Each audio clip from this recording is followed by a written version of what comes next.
Why is it that the people that many of us Christians look to for guidance and answers, our spiritual leaders, our shepherds, our pastors, often are hesitant to talk about controversial issues?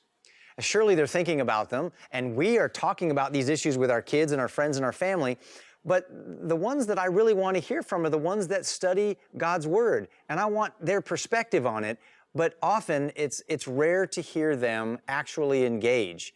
I want to know, has that always been the case in American history, or are we experiencing something new? No, this is something brand new in American history. We've never had periods like this before. Throughout our history, ministers always spoke out.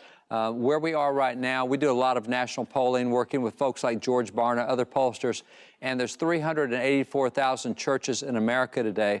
And out of those 384,000 churches, senior pastors, et cetera, only 2.8% of pastors are willing to address from the pulpit things that are being addressed in the culture. And somehow they've said, well, if it's in the culture, that makes it political, we're not going to address it.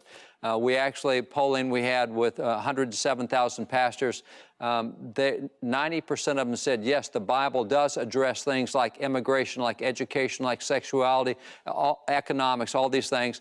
But only 10% of that group said that they had talked about it or were planning to talk about it. So we really have gone silent. Overall, it's 2.8% of pastors address that.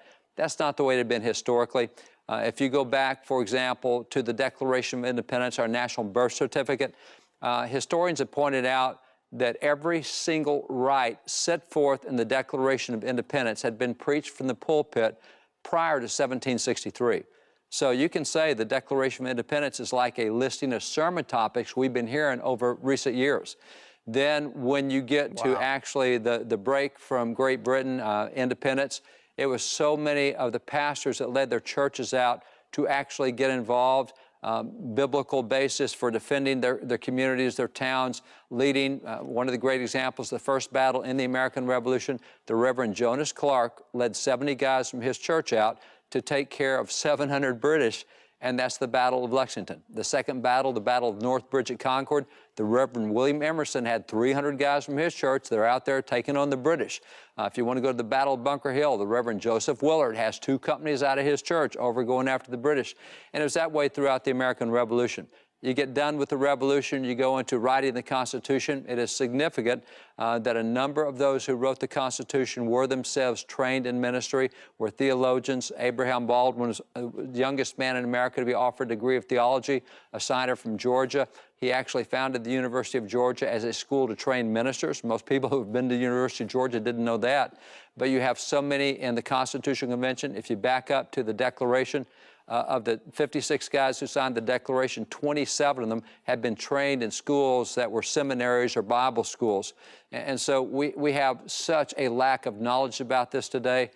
Even our documents signed, the Bill of Rights, our first 10 amendments, there's only 2 signatures at the bottom, and one of them is the minister of the gospel, the Reverend Frederick Augustus Muhlenberg. So David, we were involved in everything. Why the change? Why the shift in thinking? Why is it such dicey territory for pastors to speak on these things today? Well, there's a couple of reasons. One is I point to Romans 12:2. I love it out of the Phillips translation. It says, don't let the world around you squeeze you into its own mold. And what we've had for about 40 years is secular people saying, hey, the church is not supposed to be talking about this, separation church and state. Now, separation church and state guaranteed that the government would not stop religious activities or set up a national denomination.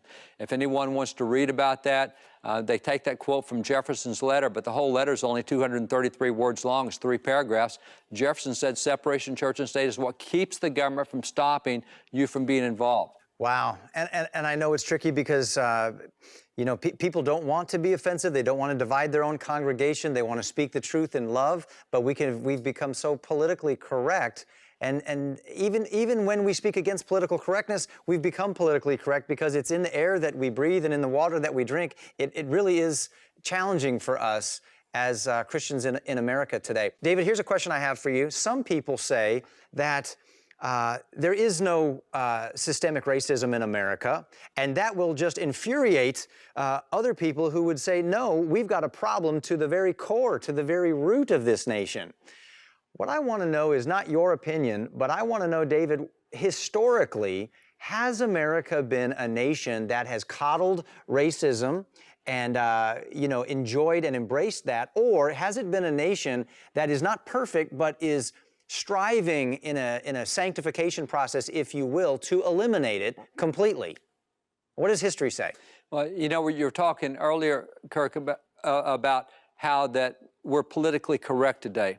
And so one of the things we don't like to do today is really speak the truth. You mentioned speaking the truth in love. If you want to know the answer to the question you've just asked about systemic racism, you have to be willing to say, all right, what is the truth? And the truth is very simple if you want to look at truth, because it's well documented. I will say right up front, I believe racism to be a sin. But having said that, a sin does not belong to just one race or another. Racism is a sin because all people suffer from it. So all tribes, all races, all nations.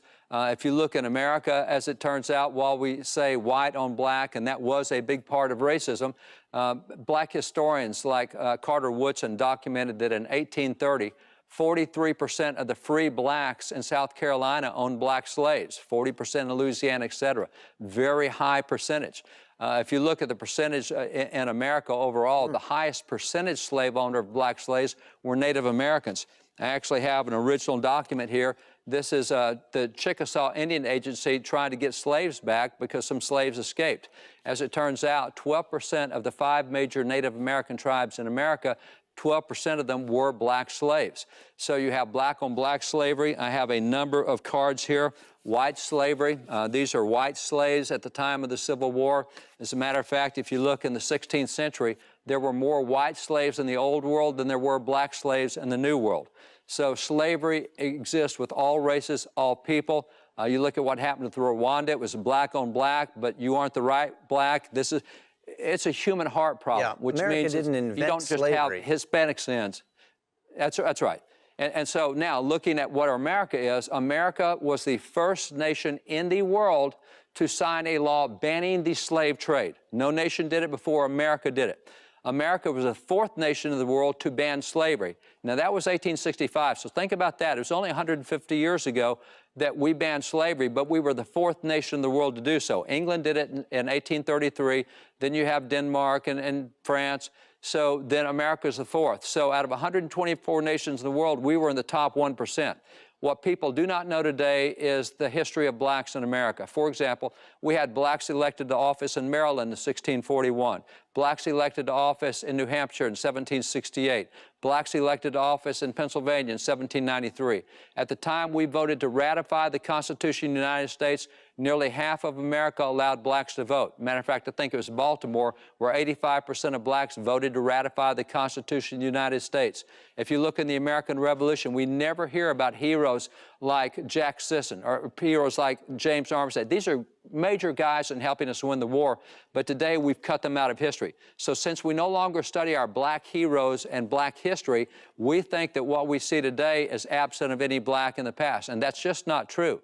So even continuing with the concept of where is America, we took the American Navy after we banned the slave trade. We went to the coast of Africa to stop other ships from taking slaves out of Africa. So we banned it first. We banned the slave trade first, the 4th nation to end slavery. We used the U.S. Navy over in Africa to stop other countries from taking slaves out.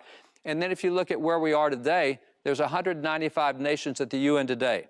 Of the 195 nations, 94 nations still have not criminalized slavery today. Half the world, it's not a crime to have slaves. You're kidding. We have 40 million slaves in the world today.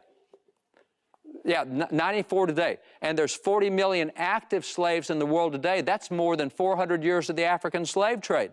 So we're looking at stuff 200, 300, 400 years ago, only showing part of it. As a matter of fact, the 1619 Project, they focus on Virginia slaves in 1619. Why don't we go to Massachusetts 1642 and say the second slave ship that came to America, those Christians there, they freed the slaves and they imprisoned the slave owners, the slave captives. Why don't we look at that? Because there never was a time in Massachusetts history when blacks couldn't vote. Why are we focused only on 1619 and we're not looking at all the other stuff that happened? Why are we focused on slavery 200 years ago when we got 40 million slaves today and 94 nations where it's not illegal to own a slave? Wow, that's incredible. That's incredible. David, it's a common phrase that we hear that if we fail to learn the lessons of history, we're doomed to repeat them. Things sort of go through this cycle. And, you know, there's a lot of terrible things that have happened throughout history and important lessons that people have learned. What do you think is the most important lesson that we need to learn in America from our own history so that we don't repeat it? I think the most important lesson for all of us is we have to have a love for the truth, but we have to go find the truth, and then we have to defend the truth. Sure. We're going to have to get some backbone at some point. We're going to have to stand up. The apostles, the disciples did it. Jesus did it. All the prophets did it. At some point, we've got to defend truth.